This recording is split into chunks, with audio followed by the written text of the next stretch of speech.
Hello दोस्तों, मेरे YouTube channel नई स्टडीज में आप सभी का स्वागत है।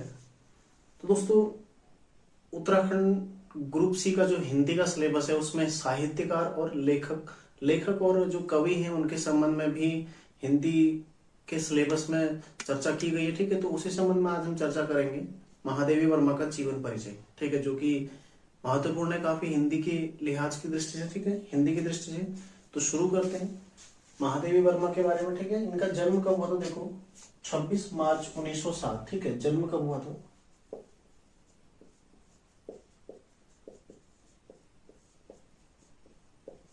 26 मार्च 1907। कहाँ हुआ था? उत्तर प्रदेश में। ठीक है, फर्रुखाबाद।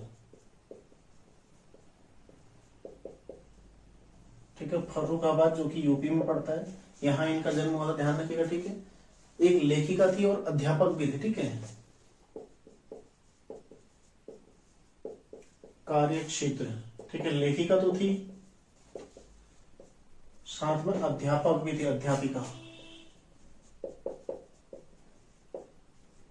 ठीक है, ध्यान रखिएगा। महादेवी वर्मा जिनका जन्म 26 मार्च 1907 उत्तर प्रदेश के फर्रुखाबाद में हुआ था। ठीक है, ये एक अध्यापिका थी और साथ में लेखन का कार्य भी करती, लेखिका भी। ठीक है, अब देखो इनके पति का नाम क्या था? स्वरूप नारायण वर्मा। यदि आप लोग चाहो तो लिख लो। ठीक है, पिताजी थे इनके गोविंद प्रसाद वर्मा। ठीक है, माता थी इनकी हेमरानी देवी और पति कौन थे? स्वरूप नारायण वर्मा। ध्यान रखिएगा। ठीक है, इनकी प्रमुख रचनाएं जो कि ज्यादा महत्वपूर्ण है। ठीक है, रचनाएं काफी महत्वपूर्ण है। सबसे पहले देखो अग्नि रेखा। ठीक है, रचना है अग्नि रेखा, प्रथम आश्रम।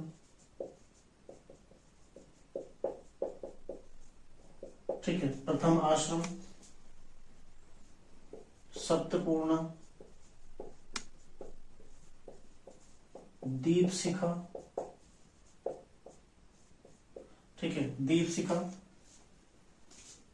सांध्य गीत, नीरजा। ठीक है, रश्मि और निहार। ठीक है, ये इनकी रचनाएं जो कि क्या है, ये सभी क्या है? काव्य संग्रह। ये क्या है? काव्य संग्रह। ठीक है, तो विधा यदि आपसे पूछता है किस विधा की रचना, ये सभी इनकी काव्य संग्रह। ठीक है, अग्नि रेखा, प्रथमाश्रम, सप्तपूर्ण, दीपशिखा, सांध्य गीत। ठीक है, नीरजा, रश्मि, निहार पहले पूछी भी गई है। ठीक है, नीरजा, रश्मि, निहार ये पहले पूछी जा चुकी है। ठीक है, सप्तपूर्ण काफी महत्वपूर्ण है। अगला देखो निबंध संग्रह।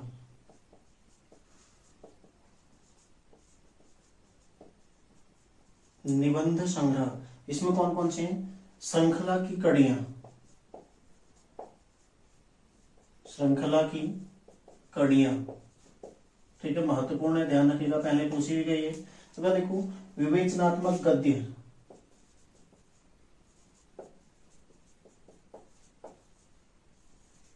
विवेचनात्मक गद्य। ठीक है, अगला देखो साहित्यकार की आस्था तथा अन्य निबंध।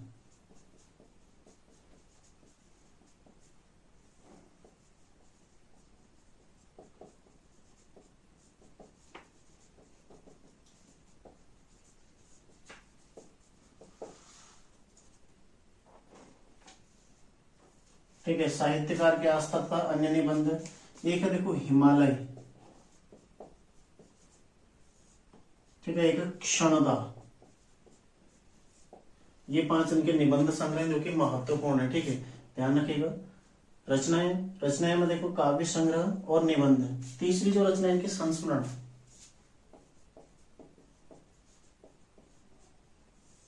ठीक है, संस्मरण, इसमें देखो मेरा परिवार। ठीक है, मेरा परिवार, और एक है पथ के साथी। पथ के साथी महत्वपूर्ण है, इंपोर्टेंट है। ठीक है, ध्यान रखिएगा, पथ के साथी, मेरा परिवार दोनों काफी महत्वपूर्ण है। यदि आप कहानियां देखते हैं, कहानी देखो गिल, कहानी गिल। ठीक है, गिल्लू इंपोर्टेंट है ये भी। ठीक है, कहानी कौन सी लिखी? गिल्लू, जो कि महत्वपूर्ण है। इसके अलावा अन्य रचनाएं। अगला देखो रेखा चित्र। इसमें है स्मृति की रेखाएं। स्मृति की रेखाएं, ठीक है। एक है अतीत के चलचित्र, अतीत के चलचित्र, ठीक है, ये हो जाएगा। इसके अलावा देखो बाल साहित्य, बाल साहित्य में कौन कौन सी रचनाएं इनकी, इसमें देखो आज खरीदेंगे हम ज्वाला,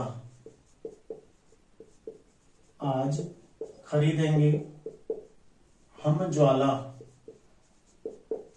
ठीक है, एक ही रचना है। दूसरे इनके देखो ठाकुर जी भोले हैं, ठाकुर जी भोले हैं, ठीक है। और एक इनका एक काव्य संकलन है, कौन सा है, काव्य संकलन, ठीक है। संकलन कौन सा है, यामा, ठीक है, जो कि काफी महत्वपूर्ण है।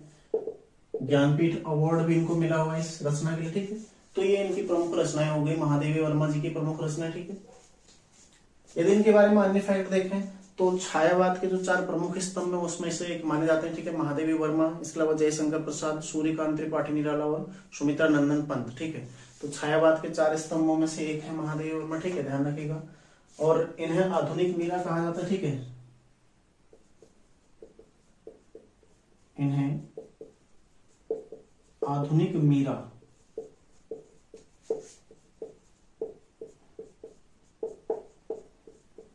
कहा जाता है, ठीक है, ध्यान रखिएगा, इन्हें आधुनिक मीरा कहा जाता है। निराला ने इन्हें हिंदी के विशाल मंदिर की सरस्वती कहा है, ठीक है, ये भी नोट कर लो, काफी महत्वपूर्ण है। जो सूर्यकांत त्रिपाठी निराला हैं, इन्होंने इन्हें हिंदी के विशाल मंदिर की सरस्वती कहा है, हिंदी के विशाल मंदिर की सरस्वती कहा है,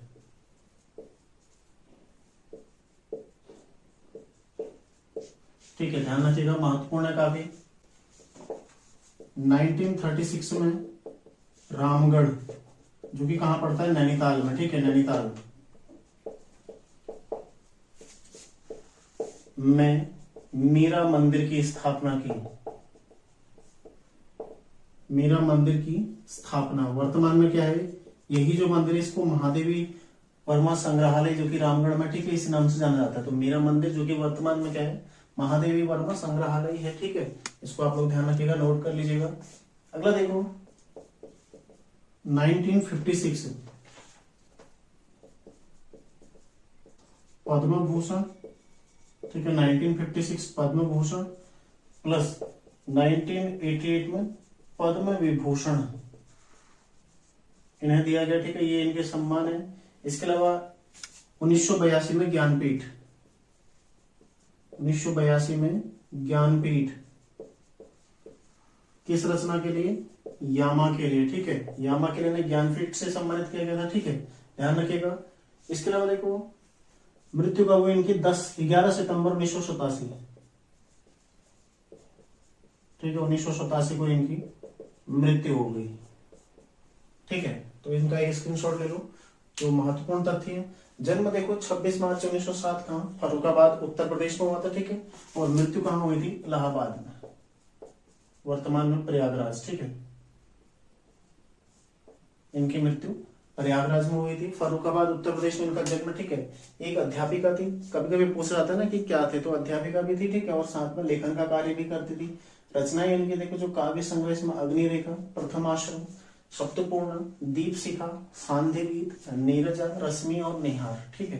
निबंध संग्रह, श्रृंखला की कड़ियां, विवेचनात्मक गद्य, साहित्यकार की आस्था, अन्य निबंध, ठीक है, साहित्यकार की आस्था तथा अन्य निबंध, और हिमालय और क्षणदा। संस्मरण में देखो मेरा परिवार, पथ के साथी, कहानी जो है गिल्लू, ठीक है। इसके अलावा रेखा चित्र देखो, अतीत के चलचित्र को कई बार पूछा भी गया है। इसके अलावा स्मृति की रेखाएं, ठीक है। बाल साहित्य में आज खरीदेंगे हम ज्वाला और ठाकुर जी भोले हैं। इनका काव्य संकलन कौन सा है, यामा, ठीक है, और यामा के लिए 1982 में ज्ञानपीठ अवार्ड दिया गया था। तो ज्ञानपीठ अवार्ड प्राप्त करने वाली हिंदी साहित्य में पहली लेखिका कौन थी, महादेवी वर्मा, जो कि उन्हें 1982 में दिया गया था, ठीक है। इसके अलावा देखो इन्हें आधुनिक मीरा की इन्हें संज्ञा दी गई, ठीक है, आधुनिक मीरा इनको कहा जाता है। निरालन ने इन्हें हिंदी के विशाल मंदिर की सरस्वती कहा है, ठीक है, इंपोर्टेंट है, ध्यान रखिएगा, ये भी पूछा जाएगा, महत्वपूर्ण, ठीक है। इसके अलावा 1936 में रामगढ़ में एक मीरा मंदिर की स्थापना की थी, जिसे वर्तमान में महादेवी वर्मा संग्रहालय के नाम से जाना जाता है, ठीक है। 1956 में पद्म भूषण इन्हें मिला था और 1988 में पद्म विभूषण इनको मिला था। और मृत्यु को हुई 11 सितंबर 1987 को इनकी मृत्यु हो गई। एक और फैक्ट लिख लीजिएगा, हिंदी साहित्य में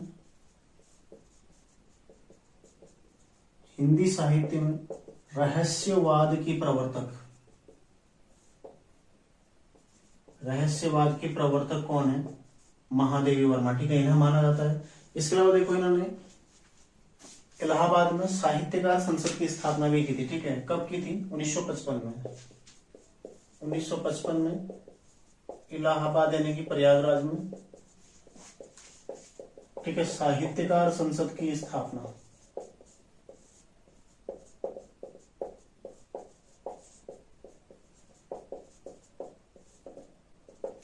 ठीक है, ध्यान रखिएगा, 1955 में इलाहाबाद में साहित्यकार संसद की स्थापना की थी और इन्हें हिंदी साहित्य में रहस्यवाद का प्रवर्तक इनको माना जाता है, ठीक है। ध्यान रखिएगा, अभी प्रश्न बन सकता है कि हिंदी साहित्य में किसे रहस्यवाद का प्रवर्तक माना जाता है, तो कौन है रहस्यवाद का प्रवर्तक हिंदी साहित्य में? महादेवी वर्मा, ठीक है। तो इनके बारे में सारे फैक्ट आप लोग नोट कर लीजिएगा, ठीक है, नहीं याद कर लीजिएगा।